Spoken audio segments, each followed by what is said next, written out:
Welcome to The Habit Influencer. I'm TJ Walker.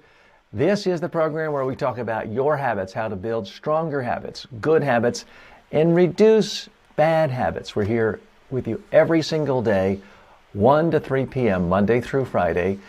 Live forum, we're coming to you live from Facebook, YouTube, Periscope, you name it, and a dozen other online platforms. Quick program note. I'll be off tomorrow. I'll be conducting a media training in Manhattan tomorrow, so there won't be any live show. But every single day, there are new training videos, habit tips videos posted on every major social media forum. So fear not, there's going to be plenty of TJ around tomorrow. It just won't be in the live platform. A lot to go over today. One of the topics that we're going to look at is from a very prominent self-development expert and wildly prolific blogger, Mark Manson, why you should quit the news. Now, I'm not advocating you completely quit the news, but he does bring up a number of excellent points. We'll be talking about that later in the program. I have a couple of prepared segments for you that I want to talk about, and top news stories as well. Some harshly negative stories out about American sleeping habits. Many people going down to less than 6 hours a day.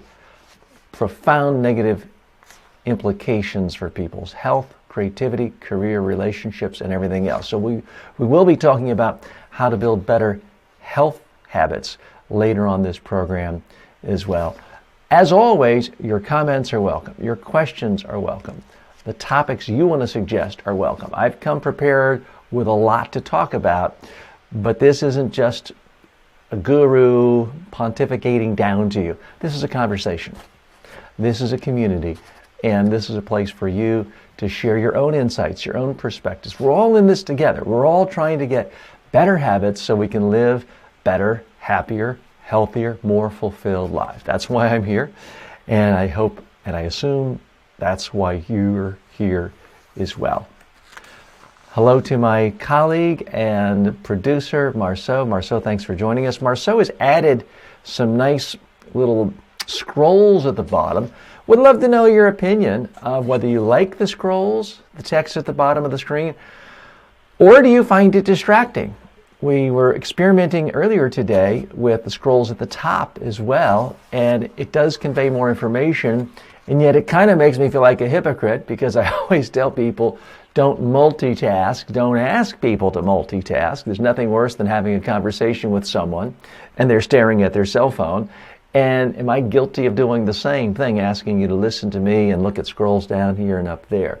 So weigh in on that, regardless of whether you're watching on TikTok, and I see several other of our friends have joined us on TikTok. Nice email has joined us. Kanye, not applicable, unorthodox, all of our friends on TikTok joining us today. And you can't see the scroll, so far, forgive me for that. But I hope by next week you'll be taking the main feed as all of our other views on different platforms are. So thank you so much for indulging us with this side view. We're also, frankly, experimenting on what we like, don't like, as far as backdrops. This is a video backdrop of my actual living room, but I'm in my TV studio. So we've thought about going to a plain white backdrop. Others have said that's too sterile.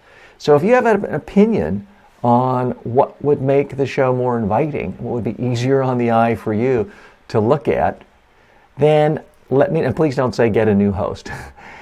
Let us know, because we're open to your suggestions on what will make for a better backdrop.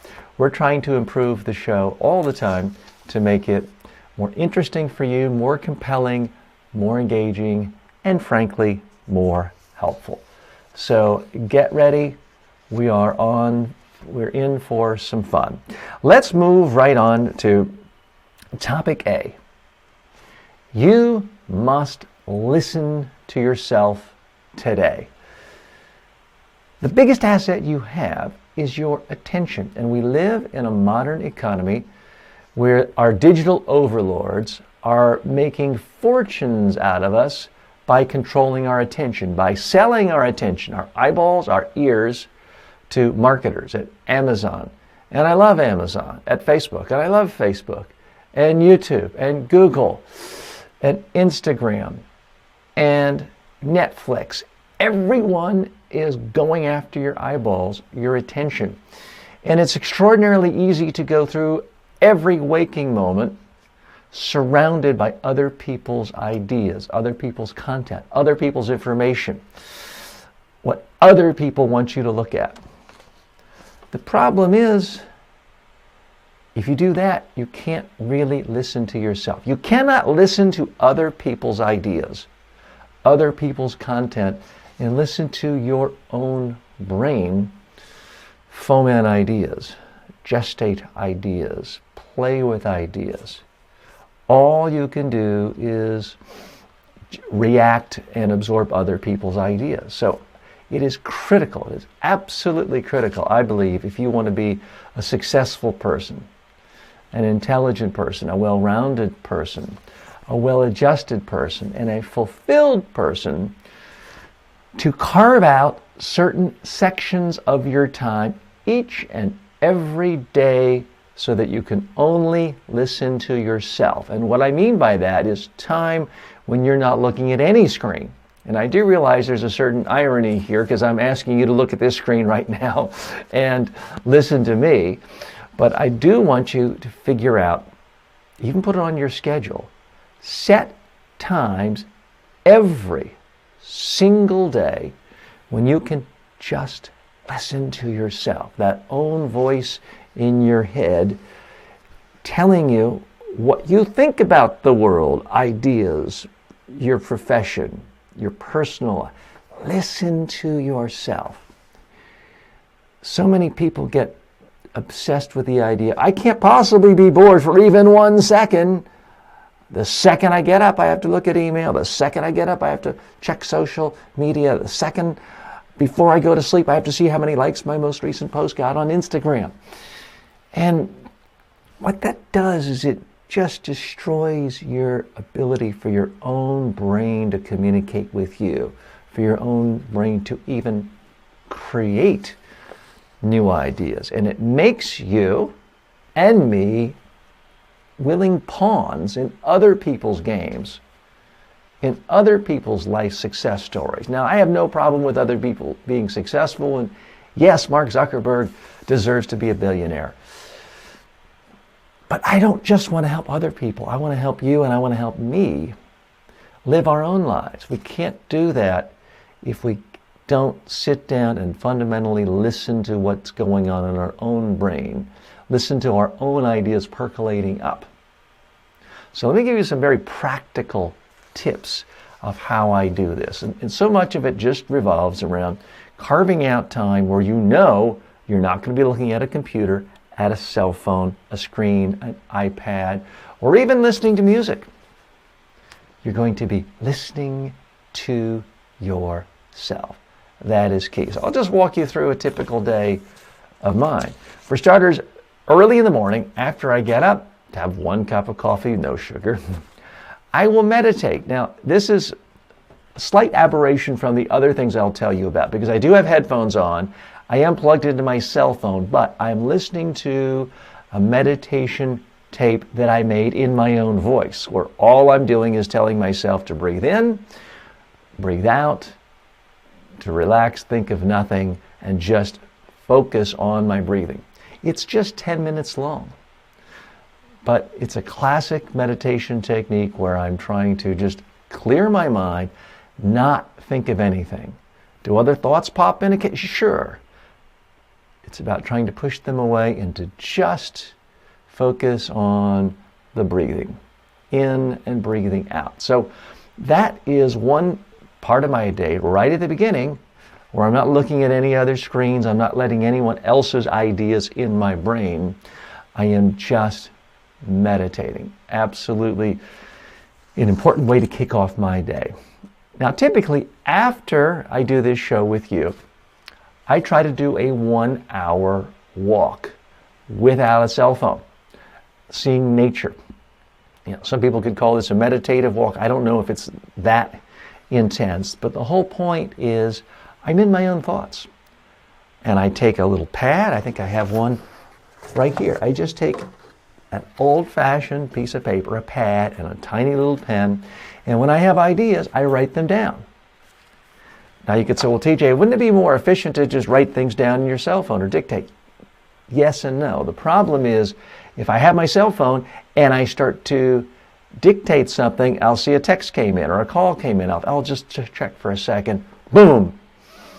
I'm no longer listening to myself, I'm listening to other people. So that's one of the most important parts of my day, is going for that walk hour and 15 minutes a day. It's great exercise too, but this is where I can listen to myself, come up with creative ideas.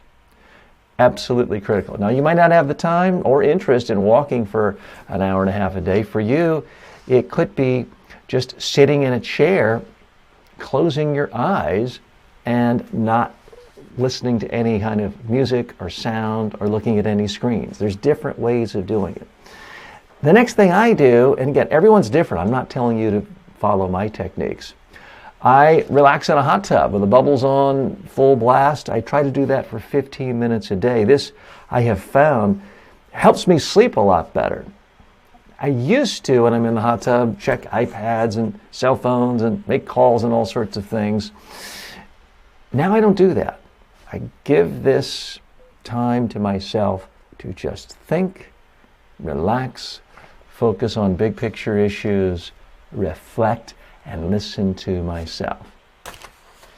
Now, moving towards the end of the day, you've heard me mention this before, in order to foster good sleep and sleep patterns, I do not look at any cell phone, any screen, any electronics 1 hour before going to bed, typically 9 o'clock at night. I then read a book. Now, that's not completely listening to myself, because I am looking at the ideas that someone has put forth in a book. But at least I'm getting away from screens. And it's a more contemplative experience to look at a book. You can stop, think, write down a note. And then the final act, in many ways the most important act, is once I go to sleep, absolutely no electronics in the bedroom. I don't have a cell phone, I don't have an iPad. Well, TJ, how are you possibly going to wake up if you don't have your iPhone alarm right there? Well, guess what? I go to bed in time so that I can wake up naturally. I'm not shortchanging my body's natural rhythm of when it needs to sleep and wake up. So you don't need an alarm clock if you actually go to bed at the right time. Are there medical exceptions? Sure. But the vast majority of the world, I would venture 99% of the world, if you just went to bed when you should, you won't ever need an alarm clock. Therefore, you won't need that cell phone in your bedroom. Electronics free, no screens in the bedroom. So that's really 9 hours, because it's the hour before I go to sleep, and then 8 hours of sleep.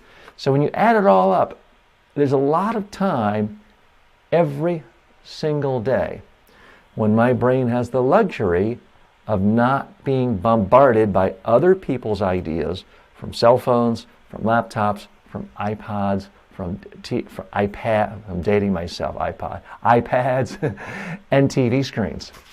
This allows me to listen to myself, to come up with my own ideas, to figure out what's important to me, to try to plan my own lifestyle, to design my own lifestyle, to figure out what habits do I want to keep, what do I want to get rid of, what do I want to create new for you, so that you've got new courses and books that I have to offer to help you, which also helps me.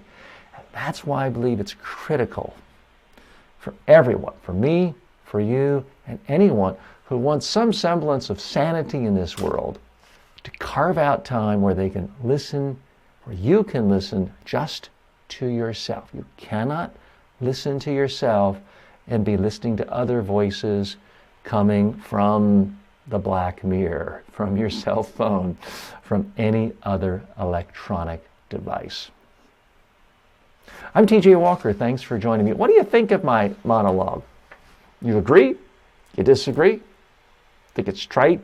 Obvious? you think it's nonsense? I want to hear from you. I'd love to get feedback from you.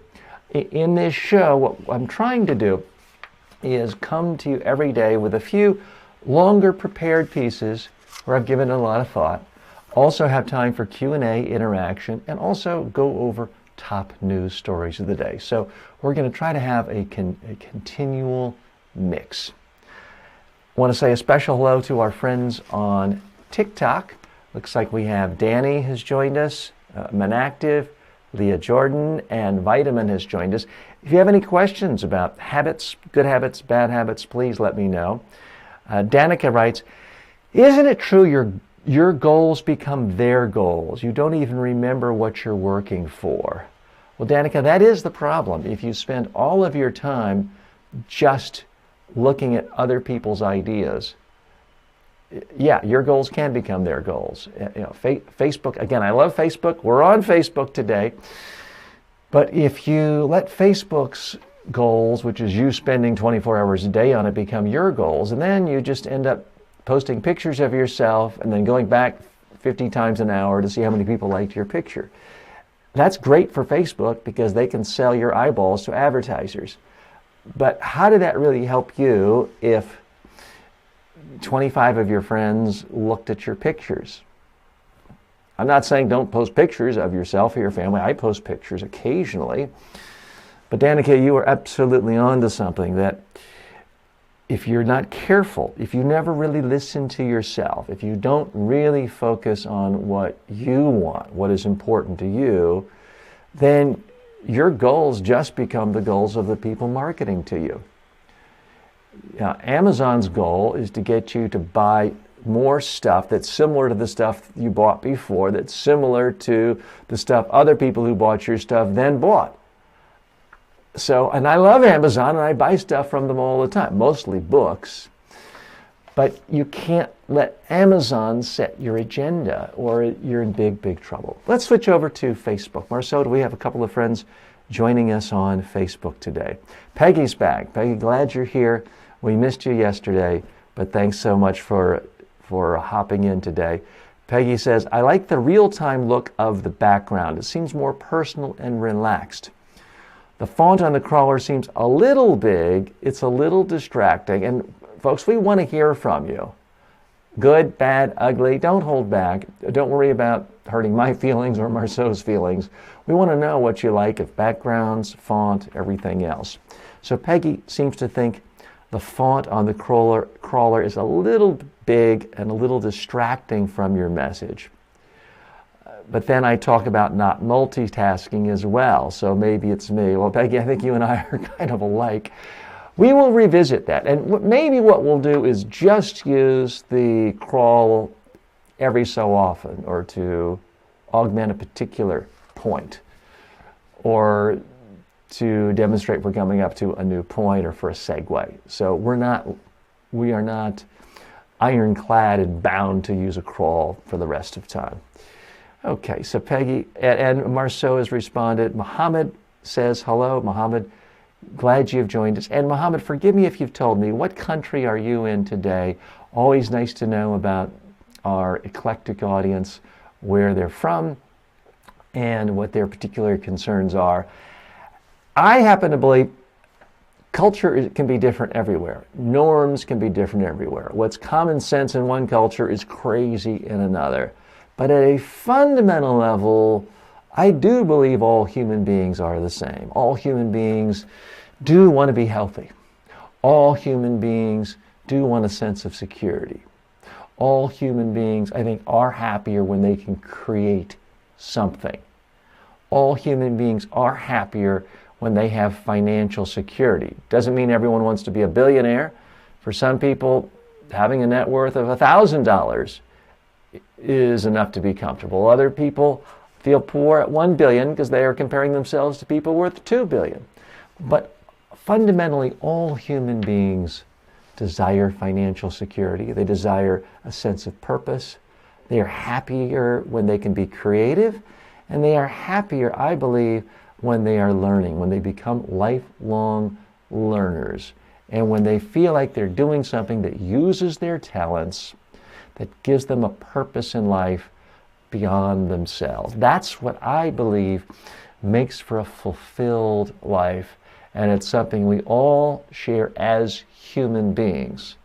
But sure, there may be habits I suggest that in other countries people would think that's crazy or might get you fired from a job because it is alien to the culture. So always listen to everything I say, filter it through the prism of your own culture, but also it's good to try new things sometimes. I should perhaps be trying some things from your cultures. In fact, when I do go to other cultures, I make a point to eat local food from the local culture, even if it's things I've never eaten before. And things that a lot of people in my own culture might think is weird. But whether it's scorpions or spiders or snakes or snails or egg larvae or crickets, I've eaten them all. And a few things I won't even mention because I don't want to offend certain people. So I think it's good to try other habits from other cultures. That's the beauty of us all being here together from cultures all across the globe. Okay, so Muhammad is from Pakistan. Yes, we have so many great followers and community members from Pakistan. I have not yet been to Pakistan. I do get inquiries from corporations and governments there occasionally regarding personal development, communication skills workshops, but I've not been. I have been to your neighbor in the south many times, but hoping to get to Pakistan one of these days. Let's check in with our friends on Instagram. Sai writes, and good to see you again, Sai. Sai is one of our regulars here. And before I get to Sai, Java has written in today as well. Fortune Tribes, one of our regulars. Fortune, thanks so much for joining with us today. Sai writes, can I work as a full-time trainer at a new startup company? And it's a new developing company. So I love startup companies and I love entrepreneurs, but in my experience, training takes a back seat for startups. They're so scrambling and so desperate to just get off the ground, to show some signs of success, whether it's raising money, getting the first few customers in, showing legitimacy, staffing, trying to keep the lights on. It's a mad dash scramble. So typically, startups sink or thrive or swim based on the existing skill set of the founders. So in my experience, most startups don't spend a lot of time, money, or effort on training. Now, if it is a startup that is specifically focused in the training space, that may be different. But Sai, my number one piece of advice for you, and it's a piece of advice I give to a lot of people, which is if you have a passion for a subject, if you know something and you can help someone, if you've helped a neighborhood kid, if you've helped your own child or one friend at work learn some skill that they found useful, make an online course today. You don't have to create a startup. You don't have to go get venture capital. Just make a course today. Grab your cell phone and speak to it. Make a video as if you were talking to one person. Help them. Create those videos and put it on an online platform. There are hundreds and hundreds of online classroom platforms for online courses around the globe. I'm on about 60 of them myself. If you want to make things easy for yourself, what I would recommend is just go to the one that has the largest number of students that makes it the easiest. At this moment, it's a platform called Udemy, letter U, DEMY.com. You've heard me mention that before. I have a number of courses there. In fact, our sponsor today is a Udemy course. And this particular Udemy course is the Complete Daily Positive Habits Building course by yours truly. There's a special discount. It's normally $200 and it's available to you now for about $10. So check the link in the course notes. And for our friends on TikTok, well, Marceau, let's post the link to that course on TikTok for our friends to see there as well. But that's my biggest advice, Sai. If you want to be a trainer in a startup, become your own startup. Because these days, anyone in the world, if you have a cell phone and some internet connection, Wi-Fi from your local library, you already have all the tools, all the infrastructure you need to be your own online education startup. You don't have to hire a CTO, a Chief Technology Officer. You don't have to have a Chief Marketing Officer. You don't have to raise $10 million in venture capital. Just start making the course and post it on Udemy or Skillshare or dozens of other, hundreds of other websites. Am I guaranteeing you're going to get rich right off the bat? No, but you can make money. I can tell you that from a personal fact. You can definitely make money selling online courses, and it's comparatively much, much easier than writing a book and making money from a book because there's less competition.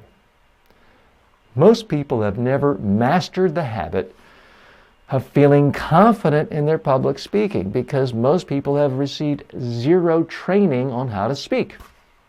People would rather write a book because most people went to school every day for 6 years, 12 years, 18 or 20 years, writing or typing, getting feedback from a teacher or a professor on how to write. Therefore, they feel more comfortable writing about stuff they know. Well, I'm here to tell you the whole premise of this show and what I'm about and what we do here is helping you build new habits to get out of your comfort zone and to get more comfortable doing things that you thought were harder but often are not. It's not hard to speak. You speak every day. If nothing else, you speak to one friend or one family member. If you've ever had one interesting conversation with one friend or one family member in your entire life, you already have all the skills you need to become a great public speaker and a great online trainer. You just don't realize it yet, but it's exactly the same skill set. So much of it is just you got to hold up your cell phone, speak, and you've got to look at it and figure out what works and what doesn't work. Let's take a few comments from our community here. I missed a couple. Sorry about that. Scroach writes on TikTok, is it you to me? No, it's letter U, DEMY.com. It's just one of many, and I'm not an investor. I own no stake in Udemy, although I do have 143 courses hosted by Udemy. And Marceau, if you could put the Udemy link for today's sponsoring course on TikTok. Some of our friends are trying to figure out where that is. And I see you posted the URL. Go ahead and post the link to that particular course. Danica writes in, hi, it's Danny Kyle. It's really crucial to not morph to other people's goals in sales. Yes, unfortunately, a lot of times people get hooked up in a whole game of sales and, oh, this person did 50,000. I'm worthless if I don't do 60,000. Or they're doing 100,000. I'm not really successful unless I do 1 million. You've got to set your own goals. Now, I certainly am not the least materialistic person in the world. I am in the West. I do live in New York City area. I do have a home that's bigger than 500 square feet than I might need. But I have found that the older I get, the more I realize what I value isn't more stuff. Now, it's easy if you don't have enough stuff, certainly if you don't have enough food or you feel like you're really wanting, hearing me say that just seems like, who cares what that guy thinks. But what I have found, for most people, when you really get down to it, if they have a home they're comfortable in, if they have meals they enjoy, if they can occasionally go on a nice vacation, have a mode of transportation that isn't worse than their neighbors, and can be in good health, you do that, you'll feel relatively, whether you call it wealthy, affluent, comfortable. And the game about, oh, I have to have a net worth of $10 million or $100 million, you're buying into someone else's goal. Danica, I think you've put your finger on it exactly. You've got to figure out what's going to make you happy. And certainly, if I'm a yacht manufacturer, and full disclosure, I have some clients who manufacture yachts. If you're a yacht manufacturer, you want everyone to aspire to be a billionaire, because then you can afford the $300 million yacht. But unless you want the headaches and hassles of a $300 million yacht and managing the captain and crew, it's probably not going to give you any pleasure. That shouldn't be your goal. So, Danica, I very much appreciate your thoughts on there, and I think it is right on. And Scroach writes out, yes, Udemy, great. I hope you like it. I am interested. If any of you are regular students on Udemy or other platforms, what personal development courses and trainers have you enjoyed them? And let's leave me out of the equation. I don't need you to butter me up. I'm interested though, what other personal development online instructors have you used that you enjoy, where you feel like they've really delivered some insights? I would love to hear from you on that. Let us know. And again, feel free if you want to communicate by posting on YouTube, Instagram, Facebook, Twitter. We are on a dozen platforms today. Forgive me if we are somehow missing you. If you feel like you've posted a comment and I'm ignoring you, it's not an intentional slight. I would ask simply that if we miss it, go to my Facebook page. I guarantee you will see the comment there. And you go to Facebook and just type in TJ Walker Personal Development Trainer, and that will take you to sort of my main public page. We'll be sure to see it there, no doubt. I'm TJ Walker. You're watching and listening to The Habit Influencer. This is the one place, as far as I know, on the entire internet where on a daily basis, it's a live forum for people to talk about habits, how to build stronger habits, better habits, whether it's in communication, whether it is for your health, regardless of the area. How can you have stronger habits on a daily basis in your life? That's what we're about here. And the reason I started this show is there were just so many great books on habits, and I love reading books on habits. There are a lot of good online courses, but I just couldn't find any place where there could be real communication, live, real time, between people who are working in the field full time, such as myself, and others looking for information and a community. So that's why I created this show, and I very much appreciate you being here with me today. Let's switch over to some top news stories. Why you should quit the news. This is a blog post by Mark Manson. Many of you may be familiar with his name. He's written a number of New York Times best-selling books. He is a blogger with millions of followers, and he had an intriguing post in the last couple of days, and that's the title of it, Why You Should Quit the News. If you're interested in the link, it's in the show notes. If you don't see it, just type wherever you are, and we'll be happy to repost that link. Now, Mark Manson is a provocative writer. He likes to toss the F word around a great deal in his writings, and I'm not opposed to that at all.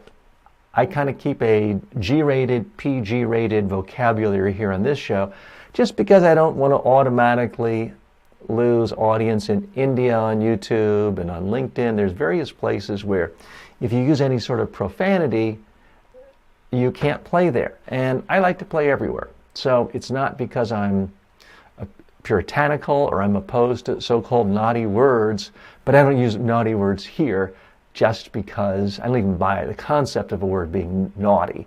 But I use what would be described as clean language here just because I want to reach the widest possible audience. Well, that's not Mark's attitude, and you know what? It works for him. He drops F-bombs all the time in his writings, in his books, in his titles. he's fabulously successful. So he has a provocative story on his blog, which I wanted to point out to you for several reasons, where he talks about how horrible news is and why you really shouldn't spend any time. Now, there's a continuum. I'm not as far away as he is on the continuum of no news consumption. He's kind of gone almost to an extreme where he has tried to cut out all contact with news in his life. He gives a number of great examples. He talks about all the tabloid news. He pulls up old tabloid stories, like, here's one of Princess Diana being alive hours after she was killed, and it's just complete nonsense, tabloid trash. But here's some of his main reasons for why he believes it's harmful to the individual, and it is in fact a bad habit to spend time consuming news. Most people in the past would say, well, it's a good thing to be well-informed. Democracies need a well-informed citizenry. Unfortunately, a lot of problems with that now, because oftentimes the more news you read, the less informed you have, the more likely you are to be ill-informed and be running around with a bunch of false notions in your brain and be ignorant, frankly. So here's some of the things he talks about. Recurring trauma. Studies find that many people who view catastrophic events, terrorist attacks, mass shootings, natural disasters repeatedly over and again on TV can develop PTSD-like symptoms, even though they had no direct relationship with the catastrophe. I'm here in New York, certainly after 9/11, so many people saw so many images on TV. They weren't outside that day, and they were a safe distance of the Twin Towers going down, that there is a school of thought. Many of them did get this PTSD-like syndromes from watching the trauma again and again and again. Number 2, agenda setting. When the news media becomes obsessed with a topic and shows it repeatedly, people begin to believe the topic is important, whether it actually is or not. And then he gives as an example, hello, Monica Lewinsky. Similarly, negative news coverage causes people to overestimate problems, believing they're far more widespread than they actually are. What's worse, this seems to be only true for negative news. Positive news does not cause the same biases in our thinking. That's absolutely true. In the last 30, 40 years in the United States, the country I'm most familiar with, the rates of violent crime has dropped almost every year. I mean, it's almost just a straight downward line. And yet, news coverage of crime has gone up. Because when I was a kid, there was one local newscast on each network affiliate. So you had 3 stations doing local news for basically a half an hour in the evening. And you had to do weather and sports and commercials. So negative news had at most about 10 minutes. And then you had the national news for 22 minutes. So you were watching at most a half an hour of news about stuff that wasn't weather and sports. And that's if you were a news junkie. Well, nowadays, 24-hour cable networks, international ones, national ones, some cities like New York City, there are 24-hour news channels just for the city. And obviously websites, blogs. So what's happened here in the United States is people believe crime is higher than ever before. I mean, I have people my age, younger than my age, say, oh yeah, when we were kids, we ran around, it was safer times, but you can't possibly let your kid ever be unattended outside your house for 5 minutes because the times we live in. I'm like, what are you talking about? It's never been safer than it is right now in the United States in the last 60 years. And yet, this is, as Mark points out, a very, very valid problem of if you just keep harping on a subject, people believe it has outsized importance and is getting worse even if it's getting better.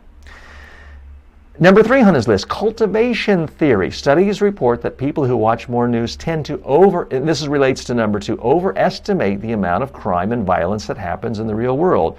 And here's where it leads. They are generally distrusting their fellow citizens more often, becoming paranoid, and everyone is out to get them. I definitely see that in citizens in my own community.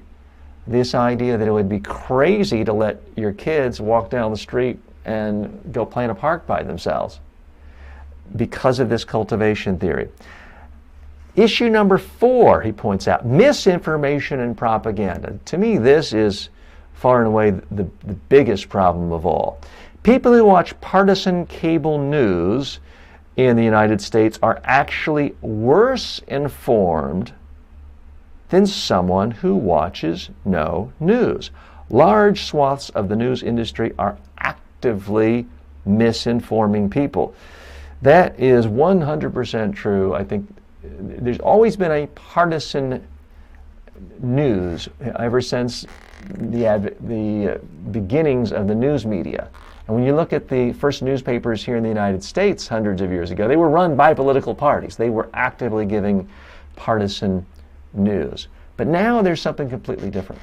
The power of TV and primetime host who can just push a narrative that is completely not cherry-picking facts, just making up facts, just saying things that are factually untrue, is a big, big problem, and is one reason why Mark Manson is advocating to his readers tune out completely. Now, when it comes to cable news, I made a decision 3 years ago. I'm not going to watch any cable TV news. And you know what? I have not regretted it for 1 second. Issue number 5 for Mark, stress and anxiety. News consumption harms our mental health. Consuming news generates a greater sense of pessimism about not just the world, but your own life. It also increases stress and symptoms of generalized anxiety. It's quite a provocative read, and like most of Mark's writings, it's quite lengthy. It's tens of thousands of words. So when he writes, he's not posting every 5 minutes the way some bloggers do. He really goes deep. And to me, this is what's fascinating about the new media world. There's the perception and there's the reality. The perception is everything's got to be quick, short, sound bites, TikTok length. The reality is there's a huge range. There's a giant spectrum. And if you're interesting and provocative, it doesn't matter how long or short you are. You can find an audience. Mark Manson has put together quite a career for himself based on what I see. Millions of viewers, huge audience, best-selling books, and he doesn't worry about, oh, I've got to get this in 500 words. Oh, I have to post every 5 minutes. No, he takes as much time as he wants, and he writes major in-depth pieces. So he is one of the personal development experts I would recommend to you if you're looking for more information. And his website is just markmanson.net. markmanson.net. I believe I posted it in the show notes for you as well. But you can take a look at that. He's great at using images, which I should be better at. Here's an image he has talking about how lacking in nutrition so much news is. He likens it to a bacon cheeseburger with 2 donuts for buns. It's a great analogy, but he actually shows a picture of a bacon cheeseburger where the buns are donuts to show what he thinks of news. And I think that is a... That's the greatest sandwich in the history of the world. It's called the loser. Marceau says it is a great sandwich. I'm sure it's quite tasty, but I also think if you have more than one a year, you're probably shortening your lifespan. I've only ever had 2 in my life. Okay. That was the greatest 30 minutes of my entire life. In case you didn't hear that clearly, Marceau, my colleague and producer, said he's had 2 of these hamburger, cheeseburger with donut buns in his life. only 2 in his whole life, but they were the 30 best minutes of his entire life. And Marcel, we have to get you a better, more enjoyable life coming up soon, if that's the highlight. You gotta go sometime.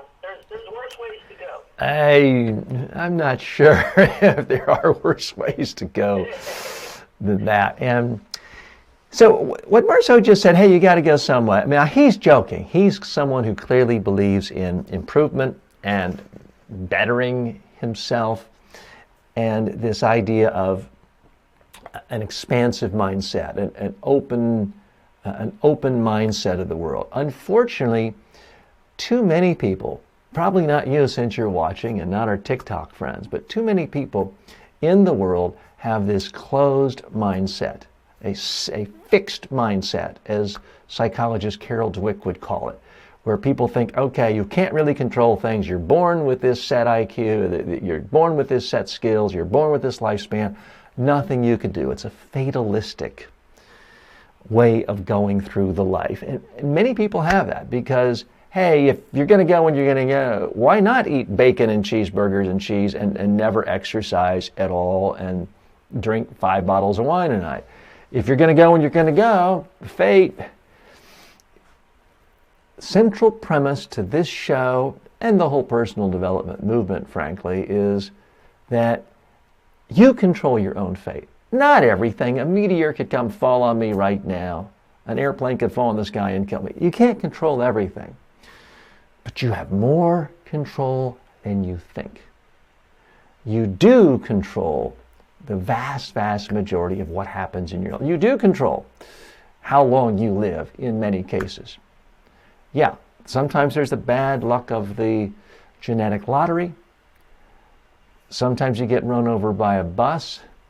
But for so many of us, our length of our life is determined by, do we smoke, do we not smoke? Do we go to the doctor and get immunizations, or do we not? Do we try to get 8 hours of sleep, or do we stay up all times of night? Do we eat the right amount of food and real food that isn't all processed and sugar and fat and maintain a proper body weight? Or do we just eat every kind of garbage and fat and sugar and salt and processed food and become obese and get diabetes and have strokes and heart attacks and die?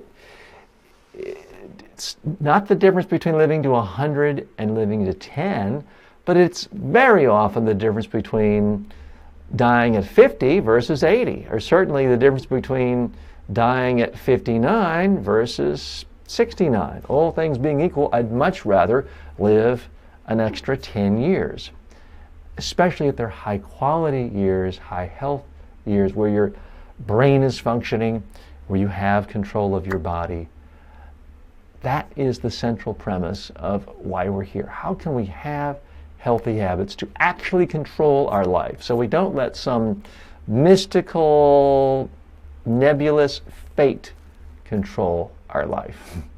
So that's why I won't say I'll never eat a cheeseburger with bacon and donuts as buns, but it's not on the top priority list. Although I've eaten plenty of crazy things.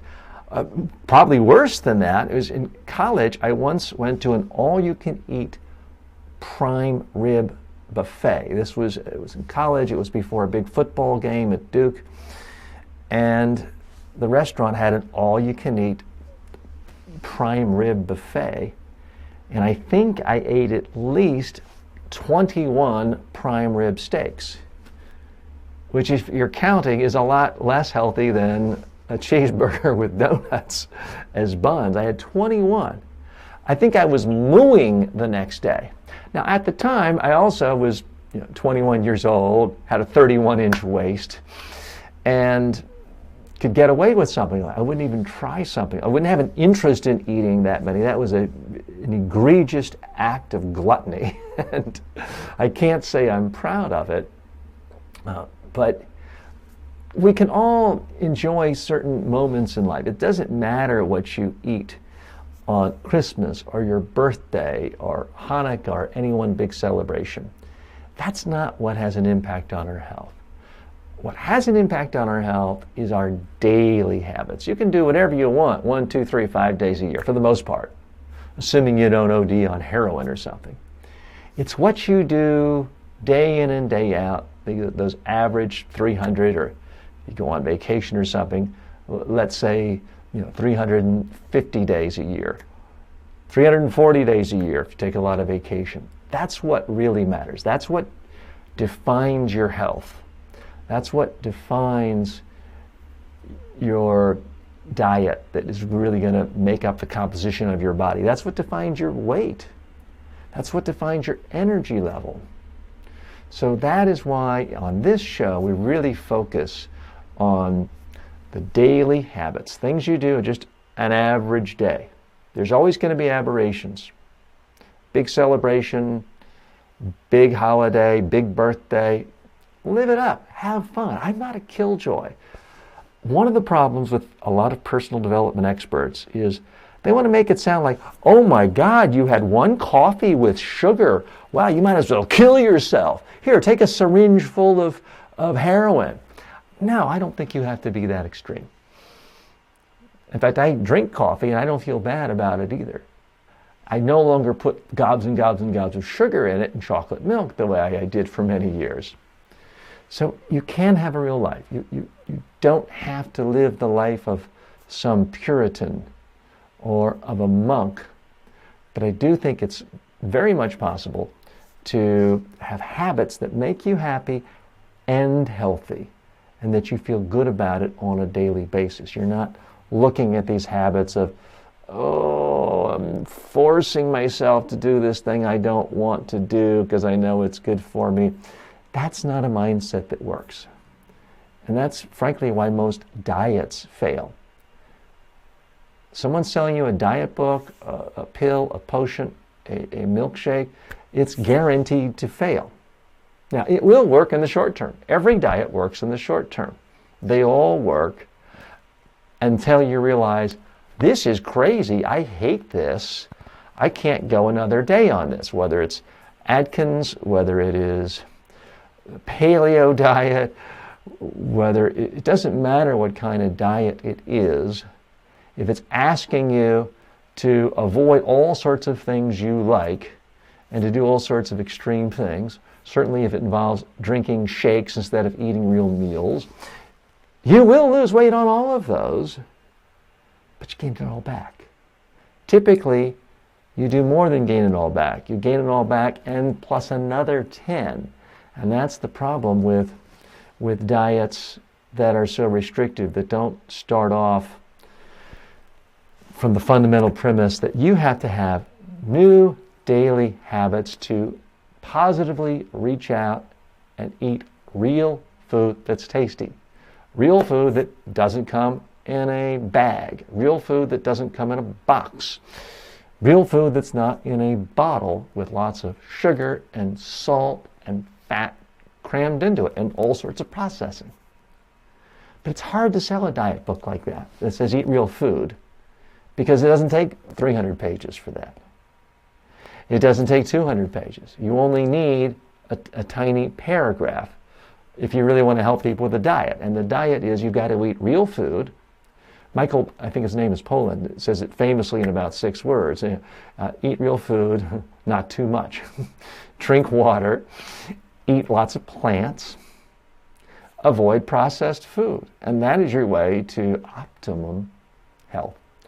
We are coming up towards the end of the first hour. We're here for all of hour 2, number of segments prepared, and looking forward to that with you. We do want to take a couple of comments from our fans and friends and community on Facebook. Muhammad writes, yep, we control our own fate. That's the lesson I learned many years ago when I was in my secondary school. And Marceau, I'm going to try to click down on that. Okay. It said, man architects his own destiny 100%. I do agree with that. And we'll update it for modern times and say humans architect their own destiny. That is certainly the central premise of the entire self-help movement, of which I'm a part. And certainly what I believe when it comes to trying to influence your own habits and make better habits. You're doing that, obviously, to affect your own destiny. We can't have complete control, but we do have a tremendous amount of control.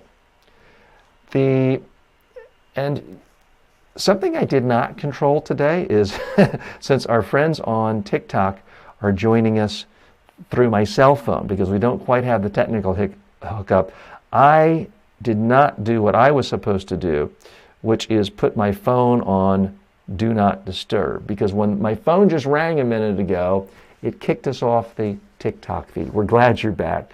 So apologies for that distraction there. I'm hoping you're able to hear us, and I do hope that you will be able to join us through the main feed come next week when we get those technical details ironed out. And we had another comment. I thought I missed one comment from Facebook, Marceau, if we could go back to that. So Sai is writing, can I create a website as my own personal trainer so that I can market myself as a trainer to get clients for my training? Yes, not just as a trainer, anything you want. That's what is so exciting to me about living in the world in 2020. There are no gatekeepers. You are your only gatekeeper. Your imagination, your energy, and your ability to show patience. Most people are too impatient to create a website. You can do it. You can go to Fiverr.com right now, and for $5, somebody will create a website for you if you don't want to learn how to do it yourself.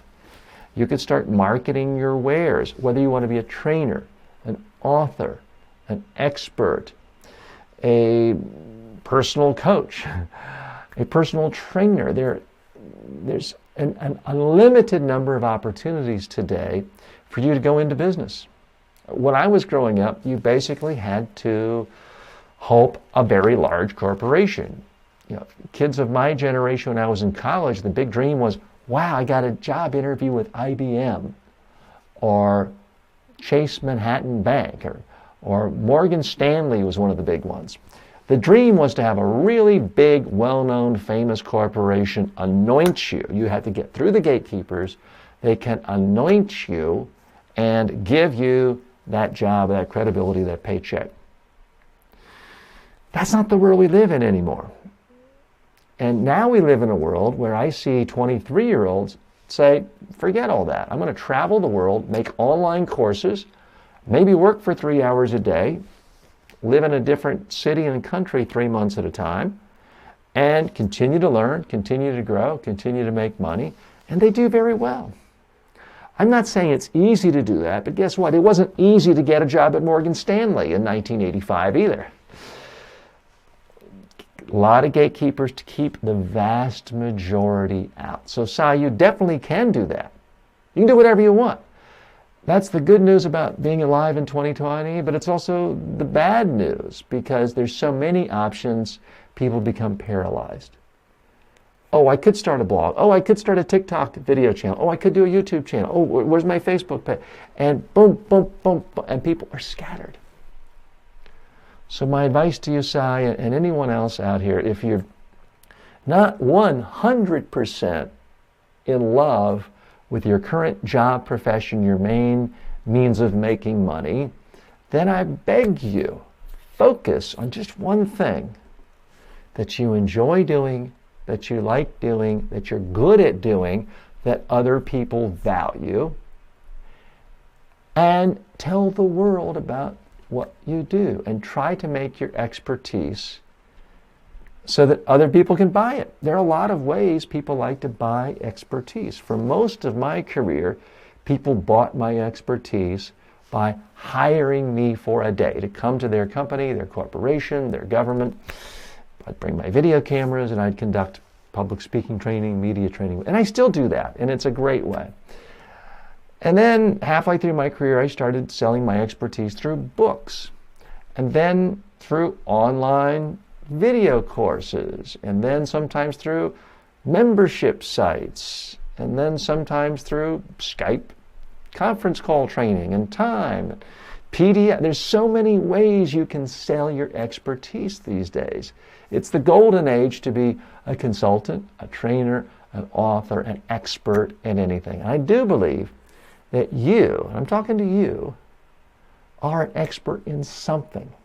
You at least know a couple of things more than what other people do on a certain subject that they might benefit from.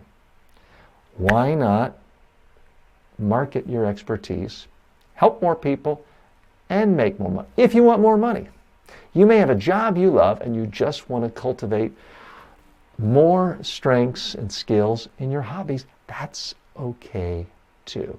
I'm TJ Walker. Thanks for joining me for hour 1 of The Habit Influencer. We'll be back at 3 minutes past the hour for hour 2 of the program. See you then.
Welcome back to The Habit Influencer, Hour 2. I'm TJ Walker. We are live. It is Tuesday, January 21st, 2020. So happy you're here. We've got a lot of exciting news, other topics, and discussion right here in Hour 2. We'll be going with you all the way to the top of the hour, 3 p.m. Eastern Time here on the East Coast. I'm based right outside of the New York City, in the New York City area in Long Island, New York. We're happy you're here, regardless of whether we've heard from people from Pakistan today, from Egypt, Africa, Texas, India, all over the world, and we're glad you are joining us. Special hello to Courtney today. Courtney, thanks for joining us. We are very fond of your brother. He does excellent work, and glad that he told you about what he's doing, and glad you're here today as well. Special hello also to our friend Sunshine on TikTok, who's joined us, and Julia, or J.G. Hano has joined us on TikTok. And I see several of our other friends have joined us on Facebook, Instagram as well. Regardless of where you are, we are platform agnostic, meaning we're just open to all platforms. I don't favor Facebook over YouTube, over LinkedIn, over Twitter, over any of them. I favor you. I just want to reach as many people as possible, have as big a conversation as possible with people around the world who are trying to better themselves, who are not just obsessing about the end of the world and how awful politics are in London or in Moscow or in Washington, D.C. It's about how can we make things better. I wanted to point out to you a writer I admire. He's sort of the complete opposite of the one I mentioned in the previous hour. Mark Manson is a fantastic personal development expert writer, blogger. He'll often write posts of 40,000 words, quite prolific. Let's go the other extreme. A name many of you may be familiar with, Seth Godin. Seth Godin has written about 20 best-selling books and wildly influential in the field of marketing, business. He has been blogging now, I think, for about 20 years. And his blog posts are very short. I want to read, it's so short, I want to share this with you. Long-term versus short-term. There's always someone who's willing to play the short game. There's always someone who is more willing to play the short game than you are. Someone who is willing to cut more corners, send a more urgent text, borrow against the future, ignore the side effects, abuse trust, and corrupt the system, somehow justifying that short-term hustle with a rationalization, usually a selfish one, about how urgent it is. On the other hand, there's plenty of room to win as someone who takes a longer view than the others. That's it. That's the whole blog post. You might say, well, that's not that much.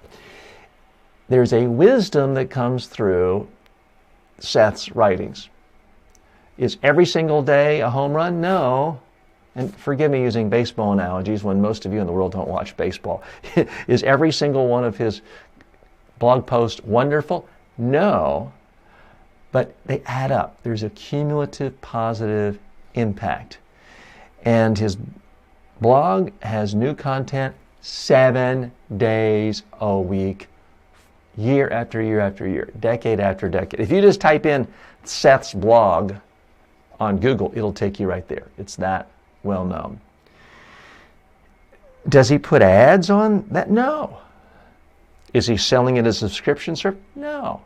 But this blog has made him so wildly famous that if you want to hire him as a speaker, I know a few years ago his speaking fee was $120,000 US to give a 60-minute speech. His books are bestsellers. He is wildly influential. And the reason I especially like to point him out to you is that anyone can write a couple paragraphs a day. Sometimes it's one paragraph. Sometimes he writes 3 sentences, but he gives thought to it. He doesn't publish anything unless he's convinced it is an interesting idea to help other people. But it's not about length. He often has blog posts of less than 100 words. So to me, this is, in some ways, he's much less intimidating and someone you can emulate more than Mark Manson. Mark Manson's doing 40,000 word blog posts. For many people, it's too high a mountain to get over, which is one reason why Mark Manson is wildly successful, because he's not competing against other blog posts 40,000 words long. For people who really want depth, Mark gives it to them. But Seth is still competing and doing very well because he blows away almost every other blog. Millions of people go to his blog every single month, and many of them have for years and decades. I typically get his column through an RSS feed or through email, but some people can go right to the blog. But just type in Seth's blog, and that's really all you need. I'm TJ Walker. Thanks for joining me today. This is an open forum. If you have questions, comments, thoughts, please let me know. Marceau, I see our screen went blank. Are we back? Okay, I just want to make sure we didn't lose our connection. I do see our good friends on TikTok are with us. We've had more join us. Elite Opulence has joined us. Gavin Yee has joined us, as well as Mark on TikTok. And I got to say, I love TikTok. Of all the social media platforms, I just find it the most engaging. And it's not because teenagers love hearing my stuff. I find interesting comments, questions, feedback from people 30, 40, 50, 60 years old on TikTok. So the idea that it's just a bunch of teenagers simply is not true. So I'm happy to have you regardless of your age. This is a program geared towards adults, not because we talk about adult themes, but because we're on, at least in the U.S., in a time when most kids are in school, and we're talking about issues that affect human beings really at every age of their life, but not because we're talking about any X-rated subjects. Let's switch over to Instagram a moment and see who has checked in there. Sakaran has joined us and says hello. Zena A has joined us, and Sai has said hello again as well. Do you have any courses on fitness training, nutrition, wellness on Udemy? Well, Sai, I have not mentioned this to anyone, but I'm actually working on courses right now on those very subjects of nutrition and fitness. Again, some of you may be thinking, well, TJ, you're not a medical doctor. You're not a PhD in nutrition. Why would you do that? What I'm an expert on is influencing audiences and helping you specifically influence an audience of one, yourself. Think about it. Do you really need more information and facts and knowledge about nutrition and fitness? Or do you need to figure out a way to influence yourself so that you eat healthy, real foods and don't go get that hamburger with cheese and bacon and donuts on it? You know the hamburgers and cheese and donuts, that's not good nutrition. So it's not a matter of knowledge. It's a matter of how to influence yourself. So yes, Sai, I am working on a course on that. It probably will come out most likely in February or March. I'll keep you updated on that. The course I'm most excited about right now, that is the sponsor of our show today, is my Complete Habits course. This is a course on a complete way of learning positive habits in your life. It's normally $200. It's available today for about $10 with the coupon link in the show notes. And Marceau has posted that on TikTok. If you are interested and you don't see it, just post a message and we're happy to repost that as well. And Marceau, do we have another comment on Instagram? Did I miss that?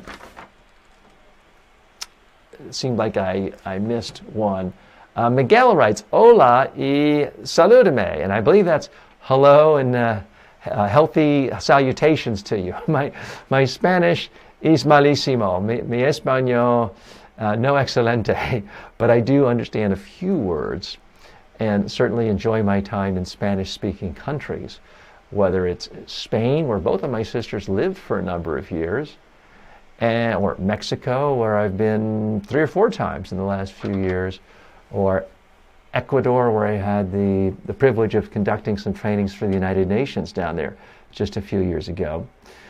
Plus, there's a lot of Spanish-speaking people here in the United States, and I find that one of my few regrets in life is not really becoming fluent in Spanish as a youngster. And then I should have learned later too. I lived in Miami in the early 90s and got to practice some of my Spanish there, but still I'm not to the point, certainly not to the point where I can host a show in Spanish and come across in a way that seems very coherent. But very much appreciate you saying hello in any language whatsoever. Valencia writes in and says, Hi TJ, nice to see you here. Well, good to see you, Valencia. You're right, we are all overwhelmed by nutrition info and not so much about behavior. By the way, your Spanish is not so bad. Gracias, señorita or señora. Thank you very much. So, yeah, this whole idea of behavior is important because, yes, of course, there's some people who've never been told basic nutritional information and really have no idea that a Coca-Cola is not as healthy as a glass of water. And certainly there's some things like people who know a little nutrition who might think, oh, orange juice, apple juice, that's not Coke, it's fruit, that must be healthy. Well, no, a Coca-Cola and an orange juice and a grape juice, all about the same. There's so much sugar, so many calories you don't need.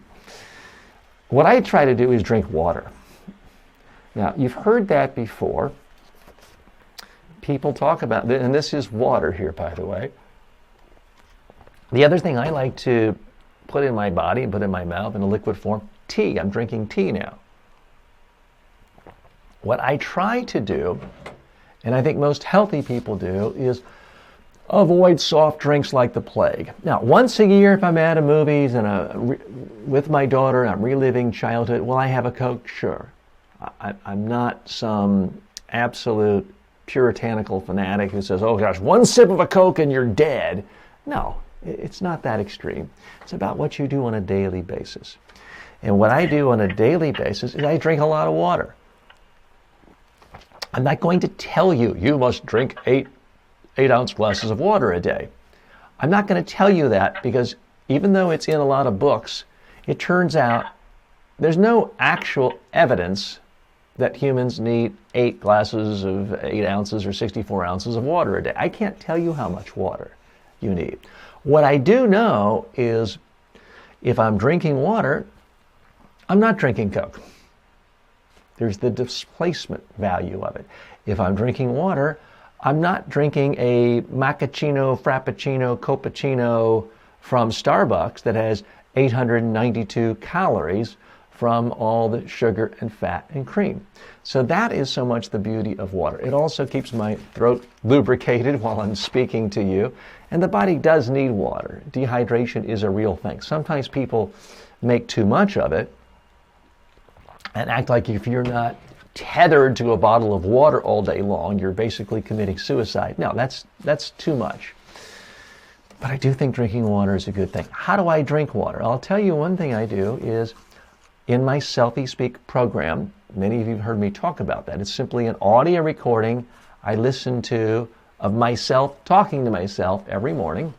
I tell myself, TJ, you drink a large glass of water as soon as you get up every day. And you sip water all day long. I don't say you must have 10 glasses of water. So I tell myself that in an audio format every single day. I also have an item on my checklist on my cell phone. TJ, did you drink a large glass of water first thing in the morning? And I have to put a W for win or an N for no. Well, that's a pretty easy one to do because if I haven't done it yet, I just go get a glass of water. This is one of these things that for me, it's not quite a true habit in the sense of just unconsciously doing it. I brush my teeth before I go to bed. I don't really have to think about it. It's just, no matter how tired I am or what I'm doing, I just don't get into bed until I brush my teeth. That's what I would put in the category of a true habit where my brain is not thinking about it at all. Drinking a large glass of water first thing in the morning is not a habit at that level for me, but it is something I do every day. But I need that extra nudge, that extra tweak, and I get it by the audio recording I've made of myself, which you can do yourself, or you just tell yourself you drink a large glass of water every day. And I need to hold myself accountable with that list. It's not on paper, but it's a list that I have right on my phone of what I'm going to do that day. And the two things together dramatically increase the amount of water I consume. Water is critical to your health. And if you have headaches, again, I'm not a medical doctor, but there's really no controversy here. A lot of headaches do come from dehydration. And a lot of obesity comes from drinking soft drinks all day long. You put the two together, drink more water. There's just no downside. Now, is it possible to OD on water? It's possible to OD on anything. If you ate 50 pounds of broccoli a day, you might die after a couple of days. It is possible to so overwhelm your body by drinking too many gallons of water that you overwhelm your kidneys. Now, as a practical matter, how many people a year die from that? Virtually zero. So I wouldn't worry about drinking too much water. I would worry about drinking too little water. Now, there's something else when it comes to too little that should be a concern for those of you, and I think it's all of us, who want better health. That issue is too little sleep, which leads me to one of the top stories of the day. This is a story that just came out. It's an annual survey of people's sleep patterns coming out of New York. Now, this was sponsored by a mattress firm, and so they're trying to encourage people to sleep on their mattresses, so you can factor that in as you want. But here's what they found, somewhat shocking, that many Americans now average less than 6 hours of sleep per night. Most people, most doctors, most experts would say the average person needs about 8 hours of sleep. As much as I love to think I'm so superior and so many different things and intellect and all that, I am completely average when it comes to sleep. I need 8 hours of sleep. And if you're telling yourself you only need 4, 5, or 6, but you use an alarm clock, guess what? You're lying to yourself. If you want to know how much sleep you need, go a week without using an alarm clock and then add up how many hours you slept and divide by 7. That will tell you how many hours of sleep you really need to function well. So here's what this survey found. This was a nationwide survey. Respondents had 105 terrible nights of sleeping on average in 2019. This is up from 99 horrible nights in 2018. The survey consisted of 2,000 adults across the United States that were asked about their sleeping habits, satisfaction, and frequency. But look at this. This jumped out at me. In 2018, the average respondent reported about 6 hours and 17 minutes of sleep per night. By 2019, however, the average shrunk to only 5.5 hours each night. 5.5 hours. Now, I've certainly read some medical experts that says if you're below 6 hours, your brain capacity is functioning no different than if you were drunk out of your mind. You think you're there, you think you have all of your faculties, you really don't. You are operating under a severely impaired condition. That's shocking. I don't know if they skewed this directly towards people who were shopping for mattresses because they couldn't sleep well. I don't know that it's entirely representative of the general public, but it is representative of the 2,000 people they surveyed. 5.5 hours is the average amount. If the trend continues in 2020, it will be even worse for many when it comes to the same amount of shut-eye. Here's the other thing they found. In 2019, the average respondent said they would pay $316 for just one night of perfect sleep. And the year before, they claimed $290. I guess that's the marketing data the mattress firm was interested. How can we get that money? And I think it's an interesting survey. I will say from what little I do know about the mattress industry is there's a lot of chicanery involved, and that just a few companies dominate the whole industry and they repackage by different brands and it's the same product.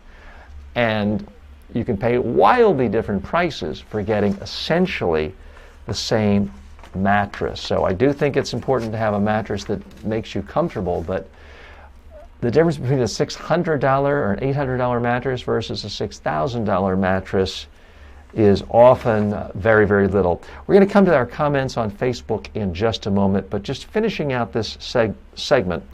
This is according to Dr. Sujay Kansara, that is the sleep expert at this mattress firm. He says, I recommend practicing a bedtime routine. even something as simple as putting on a sleep mask each night, reading in bed for 20 minutes, or practicing the same shower routine at the same time every night, signals to the brain it's time to hit the hay. Creating a bedtime routine that lasts for 20 to 30 minutes and sticking to that routine can make all the difference in your energy, productivity, and mood. I agree with that completely. That's a lot of what I espouse on this program on a daily basis. And of course he puts in, don't bring your smartphones to bed. We've talked about that. It's a hard habit to break. I guarantee you, you will not regret not bringing your smartphone to bed. I understand if you're the only surgeon in a small town, and if you don't get that phone call, some little kid in a car crash is going to die. That's an exception. But if you're not a brain surgeon, chances are you can get by without someone being able to call you and wake you up in the middle of the night. So leave your phone in another room. And hey, if you're in a studio apartment, turn your phone off and go put it in the bathroom. It won't kill you. I promise you. So sleep is something that I think is such a bedrock issue for someone's health. And health is a bedrock issue when it comes to leading a fulfilled life. If you don't have good health, you can't be productive. You can't be creative. You can't help other people. You can't really live your purpose.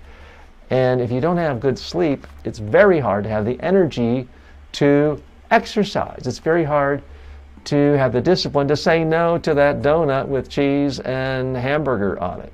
That's why sleep is so crucial. So it's not going to be all we talk about, but we will be talking about sleep here from time to time. Let's check in with our friends on Facebook. Valencia says, she agrees, a sister of mine had to disengage from Coke because Coca-Cola, I should state. Although, interestingly, the first Coca-Cola did have cocaine in it, but they haven't had that in 100 years.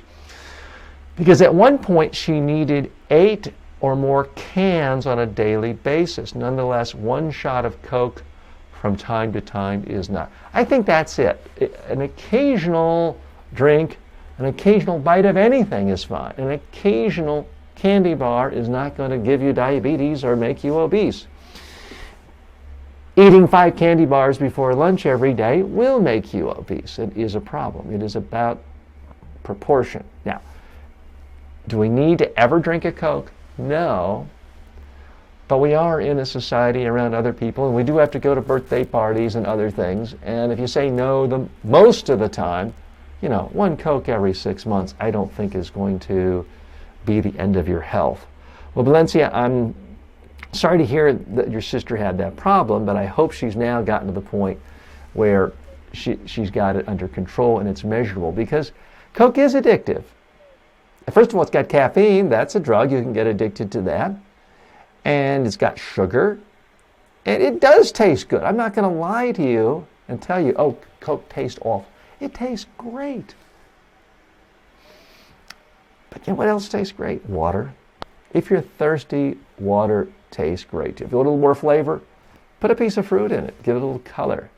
That can taste great too. My tea tastes perfectly great because I put a little cinnamon and a little nutmeg in it, and there's nothing bad in there for me. I'm not putting sugar. I'm not putting cream in it. Muhammad writes, TJ, believe me, mattresses matter a lot. The study is great. Thanks for sharing. Again, I do think it's important to have a good mattress. If you have a really old mattress and it's completely, the springs are coming through and it's lumpy, that's horrific. So I didn't mean to suggest that mattresses don't matter. What I have read in various industry exposés is there's a tremendous amount of hype. There's hype in every industry. There's hype in the personal development industry. But there's a tremendous amount of hype in the mattress world, and there's so many brands, and they're all coming from 2 manufacturers. And it's apparently easier to get the very same product for wildly different prices in the mattress world than there is in a lot of other consumer products. You could make the case about cars. They are very, certain Jaguars look exactly like certain Fords, and they may have the same parts. And I'm not a car person, so don't hold me to this. But there are certain luxury brands and low-end brands that are basically the same car, You give someone a nice logo on an emblem and they pay an extra $30,000. It's kind of the same way with mattresses too. So be careful. I have a foam mattress. Some people don't like them. They claim they get too hot. I have a foam mattress. My wife and I love it, and it's a fantastic, fantastic sleep. And it was many, many thousands of dollars less than others we saw on the market. So that is something where I don't think you necessarily get what you pay for. Now, if you're buying a used mattress from a yard sale and there's springs coming through, well, yeah, you're pretty much guaranteed to have an awful night's sleep. So I certainly hope that you can afford to have some kind of a decent mattress. Let's take another comment from our friends on Facebook. Sai has written in again, and Sai is showing tremendous interest in training, which is a passion of mine. I have been in the training world for 30 years, so I have to be careful. Someone wants to ask me a question about training, I'll spend whole 2 hours on it, and that's not the whole focus of this show. This show is really about how to train you how to create habits that help you have a fulfilling life. I do think that one of the core pillars of leading a fulfilled life is feeling like you're helping other people, being creative, being a lifelong learner, sharing your expertise with others. You put all those things together. So all of us are trainers at some level. If you're a parent, you had to train your child how to walk, how to ride a bike, other things. So it's inherent to being a human being. Some of you want to be full-time trainers and maybe be a personal development trainer. Others of you are really, really happy being an electrical engineer or being a surgeon, but you still may have to train other people who work for you. You don't consider yourself a trainer. You're not a professional trainer, but you are training other people who work for you. You're training junior surgeons. You're training medical residents. So it's important to know how to train people in what you do, because it's just helping someone learn how to do something that you already know how to do.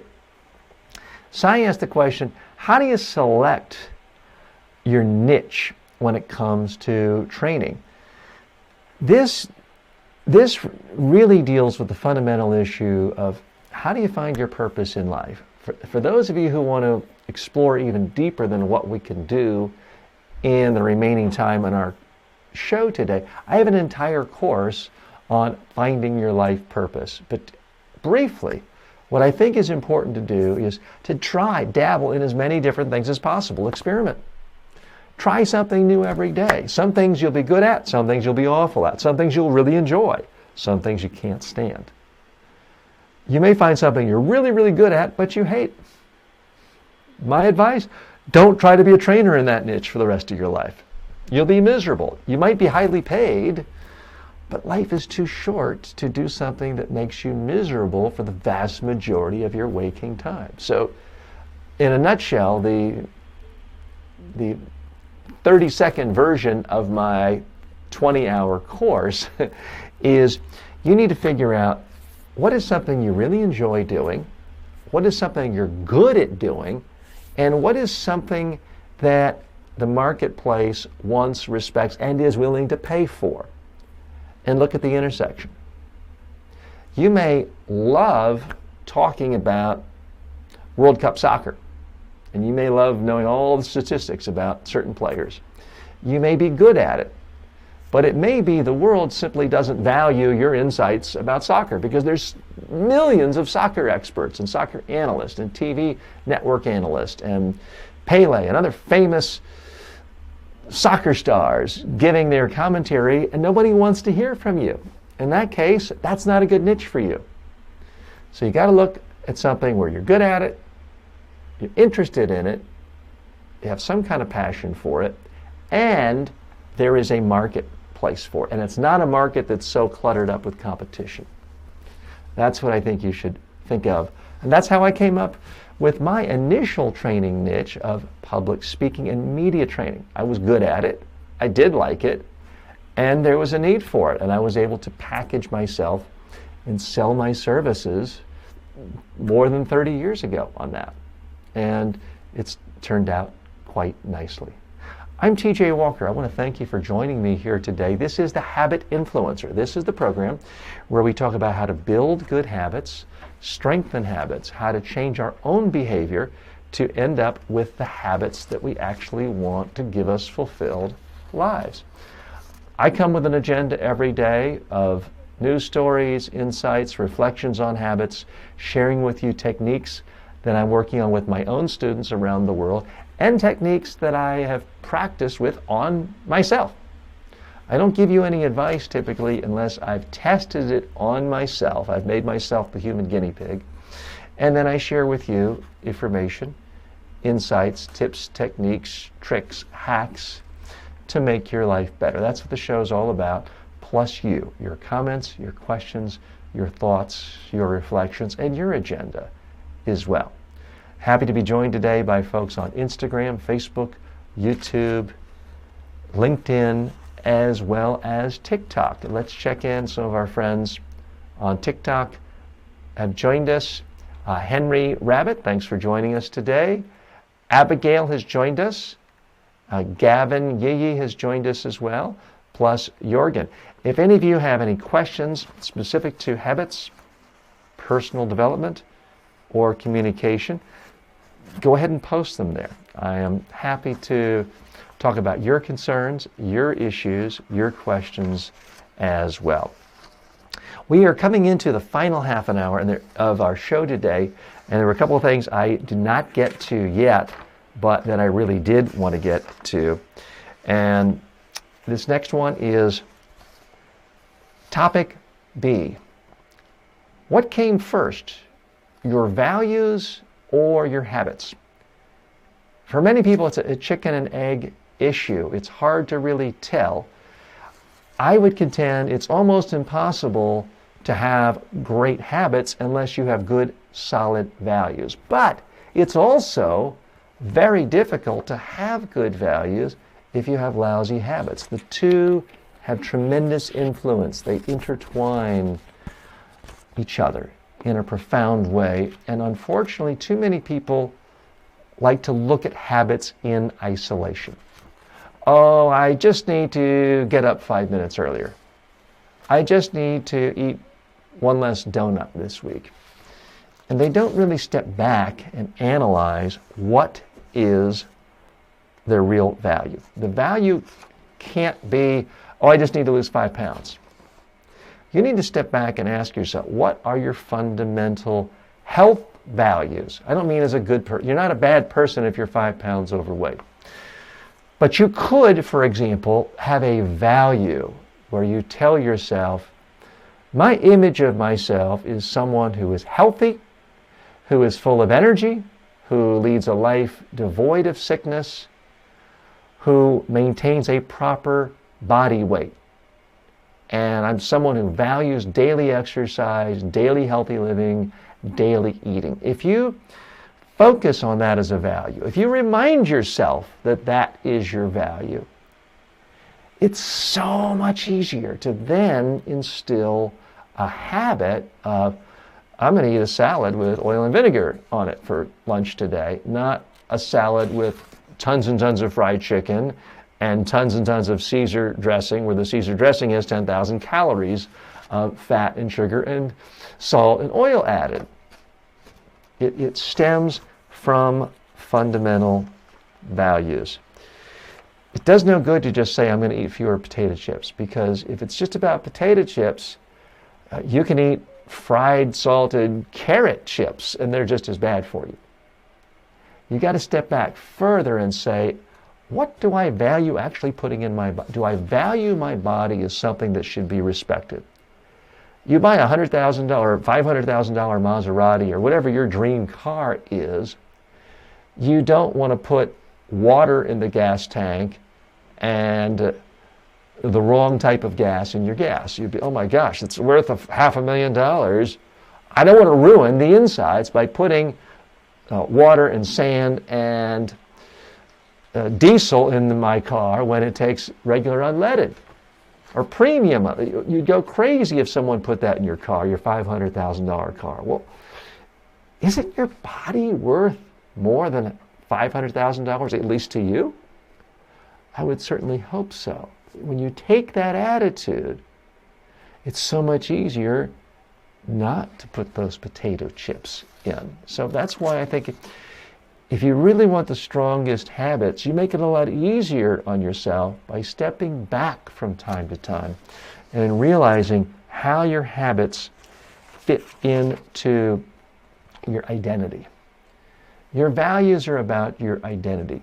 Who are you as a human being? If you are someone who deserves to be healthy and fit and vigorous and energetic, if you are someone who is there to pick up your kids and play with your kids and play catch with your kids and take your grandkids to the park, if that's your image for yourself, it's much easier to go for a bike ride, to exercise every day, to lift weight, because that's your identity.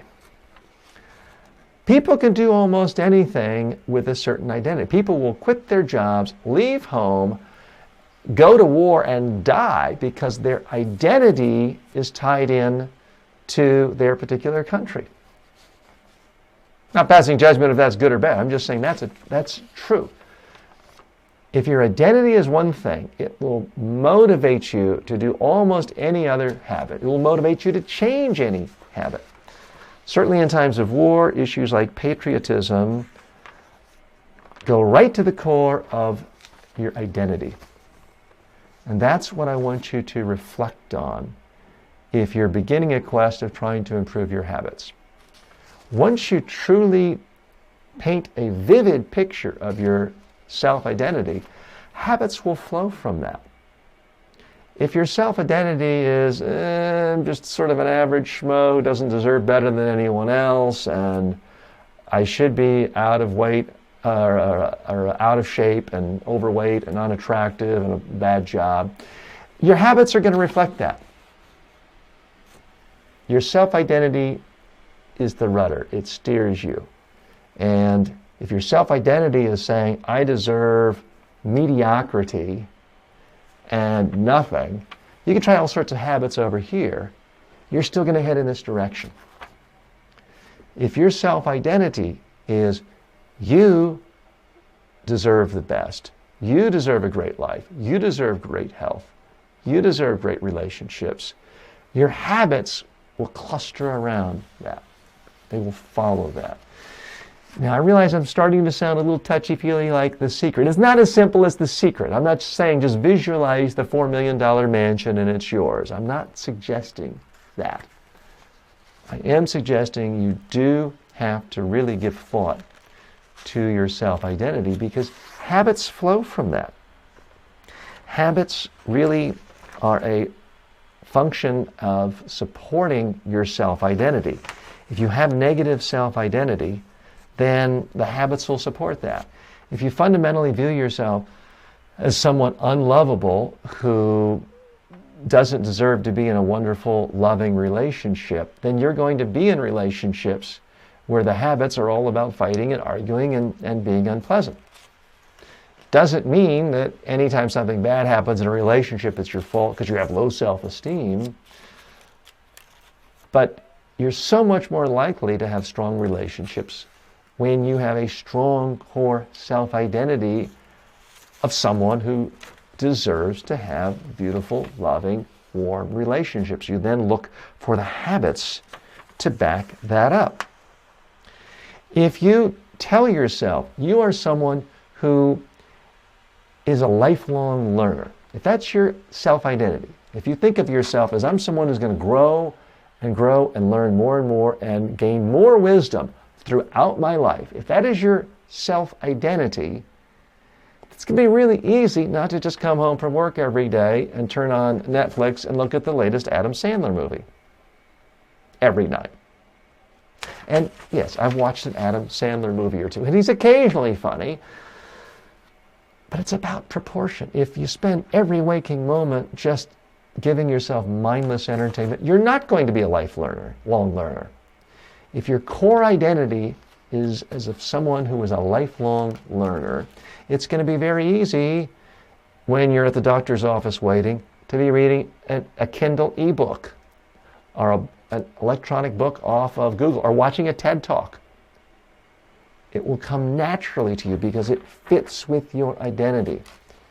It's going to be natural to you to read a book at night an hour before you go to sleep instead of falling asleep in front of the TV or watching the local news that tells you about the weather, which you already know because it's on your phone or your watch, the sports, which you can see in 2 seconds online, and local car crashes, which if you're not in it, doesn't really affect you.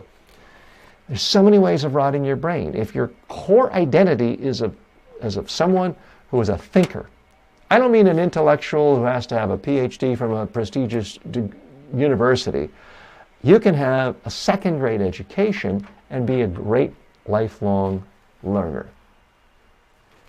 But the starting point has got to be you have to see yourself as a lifelong learner. If you don't do that, all the opportunities for learning, reading books, watching videos, attending live stream shows like this, you won't even see them. So it's important to really identify that. If you tell yourself that you deserve to be financially secure and that you deserve to have all the things you need to have, you're going to spend money differently. You're going to use your time differently. You're going to not necessarily pick a career just to make money, but you're going to invest in things that help you make more money. Before I knew with 100% certainty I would make money from my online courses, I invested in professional cameras and a studio and lights. You need to invest in yourself throughout your whole life to make yourself increasingly financially secure. You can't do that if you don't buy in to the fundamental idea. If you don't have an identity as someone who says, I am a financially secure person. I deserve to be financially secure. If you tell yourself, it's all about luck and money, it either falls in your lap or it doesn't, or life is unfair, you're going to make very different financial decisions. Why bother saving? Why bother investing? Why bother creating a retirement fund if that is your attitude? But if your attitude is, I want to live to be 100, I want to be financially secure, it affects your daily habits on spending, it affects your daily habits on saving, and it affects your daily habits on investing. All of these things fit together. Your habits, it doesn't matter if we're talking about your financial life, your professional life, your personal life, all of these things flow from your self-identity. And that's why I want you to spend some time. You don't have to navel gaze every single day about who am I? But you do need to think about who are you? What are your fundamental values about yourself? And I don't mean religious values or notions of when the universe will end or about deities. I just mean about you as a human being. What is your identity? Because I've seen it time and time again that if you have a muddled self-image, the habits will be muddled. If you tell yourself, well, I'm not really creative. Never been a creative person. I wasn't good in art. That's going to affect your habits. If you tell yourself you're not creative, you're going to be much less likely to ever self-publish a book and sell it on Amazon, which could hurt you because you may have a lot of great ideas to share with people. If you tell yourself, I'm not creative, you may never make an online video course to help people in your area of expertise. So I think that all human beings have creative potential. Now, some end up creating more interesting things, more meaningful things, bigger sellers than others. But inherent to being a human being is the ability to see the relationship between two things that are not always seen together. That's creativity. All human beings have that. The people who are the most successful in the world often create the most. And no, I'm not making a political message that there are makers and takers. Yes, some people are born into wealth and just confiscate and steal. But in general, the most successful people in any economy have created the most. Should we have more progressive taxation? Sure, that's an issue for another day. But by creating more, you help more people. You help yourself more. It doesn't happen if you tell yourself, I'm here to just follow orders. I'm here to just show up and do as I'm told. It's a mindset difference. It's about your identity. One of the things that the wealthy do to help ensure that their kids also become wealthy is they try to really give them this self-identity as a wealthy person who is in charge of things, who has control of things, who isn't a passive pawn in other people's dramas. When I grew up in Charlotte, North Carolina, I went to a school that was in middle to lower middle class. I was fortunate enough, both my parents were college educated, my father an engineer, but most of the kids in my neighborhood were not in those situations. And in my school, it was very much geared towards how can we help these kids make the transition to working in a factory somewhere. So the emphasis was not on being creative. The emphasis was control. Don't talk. Don't talk. You'll be punished. Don't talk. Don't talk in the lunchroom. Don't talk in the bathroom. Don't talk in the halls. Don't talk in the classroom. That's how we were judged. That's how we were controlled. We were told that was a high-level skill. Show up on time. Do as you're told. Shut up. Which makes perfect sense if you're trying to help people get jobs to show up at a factory. Completely worthless skill for 2020, or for that matter, most of my career. Thankfully, I rebelled against that a little. Teacher once caught me talking. All I was doing was telling a kid next to me, hey, we're doing something else, time to put your book away. My punishment was writing every word in the spelling book 50 times, which would have taken me forever. Thankfully, the sentence was commuted. But your values that you have that affect your self-identity have such an impact on your habits. So if you're having trouble just cutting back on a Coke, or just getting up early, or just finishing that project at work, I'd ask you to step back, spend a little time, and really try to nail down your self-identity. What is it? Write it down. I have mine written down right in my phone. Give it clarity, and the habits will flow much easier.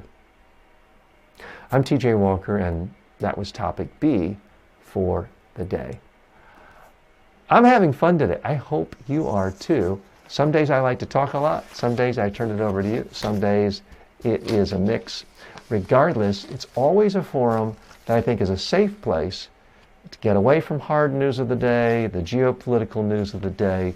We're not talking about a bunch of downers. I don't spend my time criticizing and trashing other self-help books or other habits people I might not agree with. I try to put a focus on the positive, because I do believe that's the best way to motivate people to make positive changes in their own life. Let's take a look at the comments and check in on Facebook. Mohammed writes, excellent talk, excellent coaching. Thanks for these golden words. Well, thanks a lot, Mohammed. I do appreciate that. Let me share with you my late father's advice. He once told me, young man, do you know who is the free man in the crazy world? I said, no, Father, I don't know. Please guide me. He then said, my son, a person who has no financial liability is the free man. And there's more. Marceau, can you click down so I can see the rest of that comment? And scroll up, please. We're doing things when different computers, and Marceau is directing me from another city today. And I didn't catch the last. I think there's just one sentence left. He said, my son, a person who has no financial liability is the free man. It's true. When I see myself without him, his words helped me to remain financially capable. And have we cut off any? It seems like it's cut off just a little bit. So, Mohammed, forgive me if I didn't get the full gist of that. If we could scroll down, we're having a slight minor technical problem. Is that the bottom of it? I just don't, it looks, half of the sentence is cut down. Well, I guess that is, okay. So, Mohammed, I think you're right, and I'm not here to tell you that all debt is bad. If you get into your dream medical school and your dream is to become a surgeon, you're probably going to have to go into debt to go to that medical school. If you are young and starting a family and you want a home and you don't want to live in an apartment, in many parts of the world, it's just hard to find something unless you buy a home.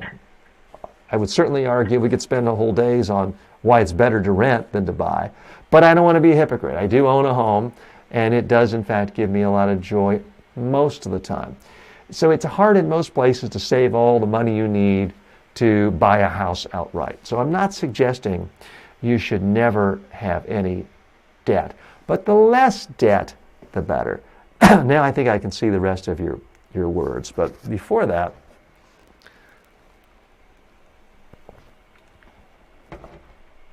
his words helped me to remain, Muhammad's talking about his father, his words helped me to remain financially capable since my adolescence. That's great. Your talk is great today. Habits really shape financial freedom.